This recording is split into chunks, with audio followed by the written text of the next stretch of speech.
તો આય ભૂત અને આય ભૂત બે ભેગા થાય એટલે ધડાબડી ન બોલે.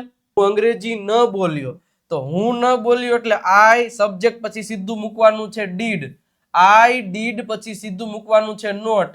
અને હવે ન બોલ્યો, હવે બોલ્યો લખ્યું છે એટલે આપણા મગજમાં તો સ્પોક આવે. સાહેબ સમજો, I did not spoke English. અરે સર, જો આ વાક્ય લખ્યું છે એટલે તમારું વાક્ય ખોટું પડે. કેમ? તો આય ભૂત અને આય ભૂત બે ભેગા થાય એટલે ધડાબડી ન બોલે. બોલે.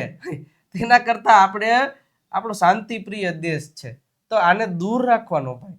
નહીં, બીજો ભૂત આવતો હોય તો એને ભૂત નહીં કરવાનો, તો એને V2 માંથી V1 કરી નાખવાનું, અહીંયા સ્પીક મૂકી દેવાનું, પછી તમારું વાક્ય સાચું પડી જાય.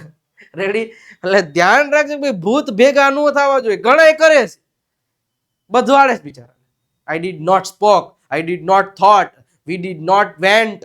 અરે લે, તમારું તો હાલી ગયું છે ભાઈ, ગમે અહીંયા ગમે એમ વાપરવું નું હાલે યાર. એટલે જ કહું છું કે આખી સિરીઝ પરફેક્ટલી જો યાર, આવા ડાઉટ્સ બધા ક્લિયર થશે.